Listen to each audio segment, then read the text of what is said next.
propio sabe francés. Muchas gracias, buenos días a todos, es un auténtico placer estar aquí, quiero felicitar a la organización y tener una palabra, aunque sea breve, de especial reconocimiento por su esfuerzo a Luis Valiente, que es gran amigo y que sé que hoy está viendo reconocidos muchos desvelos. A don Emilio le digo, a mi tocayo, que en el momento en el que me exceda del tiempo convenido le doy autorización para utilizar cualquier tipo de medida para desalojarme de aquí.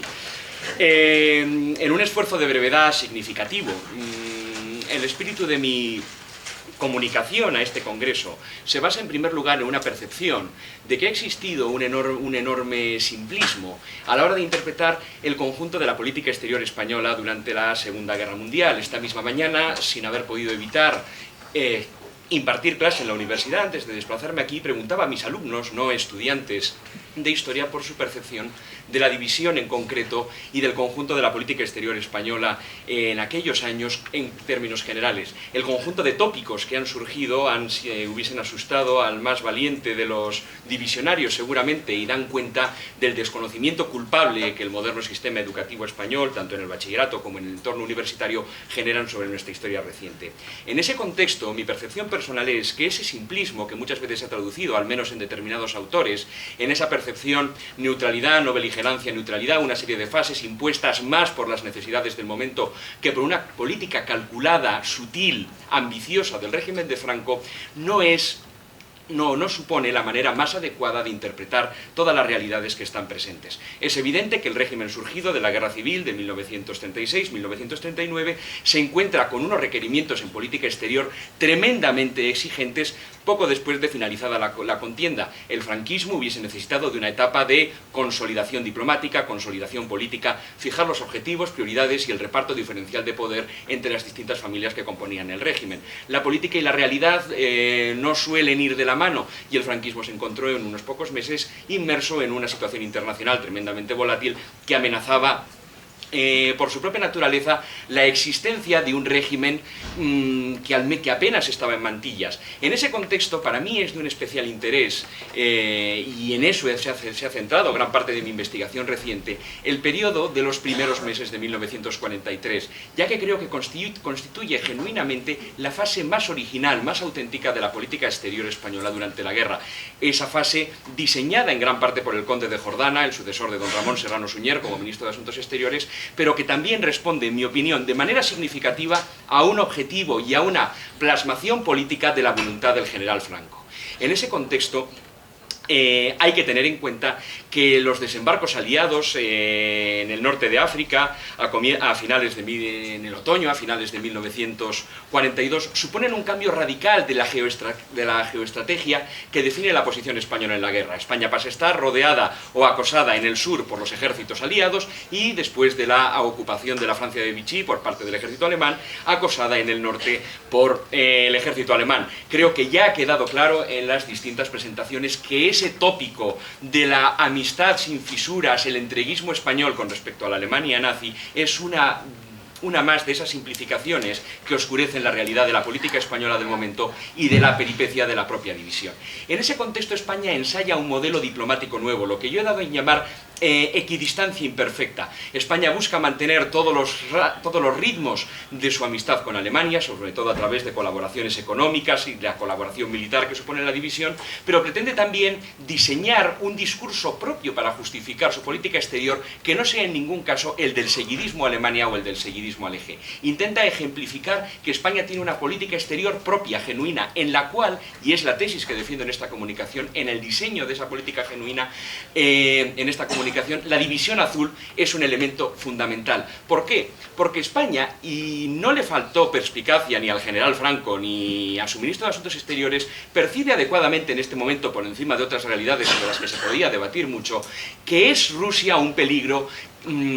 para el conjunto de la vida europea, para el conjunto de la pervivencia de un modo de vida europeo, que España está defendiendo la amenaza real. Y en ese contexto es necesario que exista una redefinición de las prioridades de los distintos contendientes en el conflicto. Ese proceso es expuesto al embajador británico Sir Samuel Hoare. Yo comparto con el ponente esa percepción de su muy particular carácter. Es expuesto durante los primeros meses de 1943, mientras se libran los combates en el norte de África, por el conde de Jordana en una serie de conversaciones de carácter general sobre la marcha de la guerra que son fundamentales. En esas conversaciones Jordana expone muy claramente lo que yo entiendo que es el elemento, o uno de los elementos, no se pueden abordar todos, precursores de la teoría de las tres guerras. La guerra, según Jordana, está basada en unos egoísmos nacionales de enorme significación. Sobre ellos, España, que observa la situación desde la distancia, percibe que hay un elemento fundamental que aglutina o que puede aglutinar a gran parte de los contendientes, que es una percepción común del peligro que supone la tiranía rusa para la continuidad de la vida europea en unos márgenes de razonable prosperidad después de finalizado el conflicto. Eso debería conducir, según la exposición del conde de Jordana, a un rediseño de la política de alianzas o, en último término, a un reajuste de las prioridades de los aliados en el conflicto. En ese contexto, el elemento clave en este momento es que Hoare, personaje sutil, sibilino y que simpatizaba poco o nada con nuestro país, deja hablar al ministro y le da o genera en él unas expectativas de reconocimiento basado en la percepción compartida por el Foreign Office de que no es hasta que se consiga la victoria final en el norte de África cuando se va a poder ajustar cuentas con Franco, que es en lo que ya están pensando los ingleses, es en lo que están pensando con mucha más virulencia los estadounidenses y es en lo que el propio Hoare, aunque un apaciguador de origen, también en cierto sentido un lobo con piel de cordero, está buscando. Esa percepción expuesta por Jordana, esa percepción expuesta por el general Franco incluso antes al embajador estadounidense, se materializará en primavera de ese año en la exposición fundamental de Franco al embajador estadounidense, Carlton Hayes, al contrario que Hoare, que sentía un historiador con un sentimiento de enorme empatía hacia España, pero forzado a desarrollar una política maximalista con nuestro país, le llevará, como digo, al general Franco a exponer a Hayes esa teoría de las tres guerras, que evidentemente tiene un componente muy significativo de puro cálculo político, pero que al mismo tiempo encierra una percepción de largo recorrido sobre la realidad de la guerra, que si observamos la posguerra no deja de estar exenta, en mi opinión, de un enorme cálculo político cristalizado no a través de un oportunismo fácil con el que muchas veces se ha identificado la política exterior española durante la guerra, sino con una táctica, con una prudencia, con un tacto, con los elementos que definen la diplomacia desarrollados con una enorme sutileza. Como saben ustedes, esa teoría de las tres guerras, existen no una sino tres guerras: la primera de la Alemania nazi contra la Rusia soviética, en la cual somos beligerantes y participamos con la División Azul en el combate, sería la principal y la que más atención merece para España. La segunda, la de los aliados occidentales contra la Alemania nazi y la Italia fascista, ya en este momento abocada a su destrucción definitiva, es una guerra que España percibe desde una posición de pura neutralidad, ya que considera que es un conflicto estéril que en último término lo único que hace es potenciar la amenaza soviética sobre Europa. El toque genial, si quieren decirlo ustedes, si quieren decirlo así, del general Franco es esa afirmación final que descolocó totalmente al embajador estadounidense de que la tercera de esas guerras, la de Estados Unidos contra el Japón, es una guerra en la que España en todo caso sintoniza con los objetivos militares de los Estados Unidos. Era un momento en el que podía verse que la División Azul, y termino, no sé cómo voy de tiempo,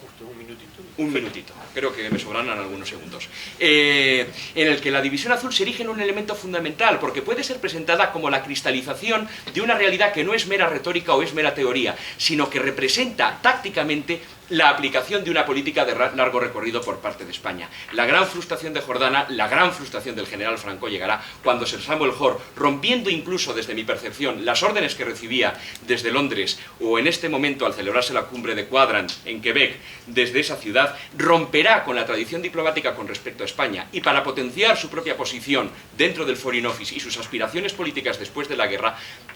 presentará un ultimátum, que no fue un ultimátum al general Franco un mes después, para la retirada de la División Azul, que forzará a toda la política aliada a cambiar su actitud con respecto a España mucho antes de lo que estaba previsto, y que pondrá de manifiesto que esa política diseñada con tanto cuidado, pero desde una interpretación inadecuada quizás de algunos de los elementos que definían la política aliada, determinará, como digo, el final en primer lugar, de esa política de equidistancia imperfecta y marcará el comienzo del fin de la división española de voluntarios, la división azul en el frente del Este. Siento una premura marcada por el tiempo y espero que cuando este texto se vea reflejado en las actas del Congreso, pues puedan profundizar un poco más en el conjunto de realidades presentes en él. Una última pincelada. Ayer descubría con enorme sorpresa, alegría y también con cierta preocupación, porque me llevará a modificar el texto, que el mariscal Antonescu, líder político rumano en este momento, presentó a los aliados una visión sobre su percepción de la guerra muy similar, 3 guerras, lo cual nos lleva también a hablar de esas imantaciones o conexiones entre distintas diplomacias y diseños políticos en distintos países que compartían algunas cosas, no todas, en el conjunto de la Segunda Guerra Mundial. Muchísimas gracias.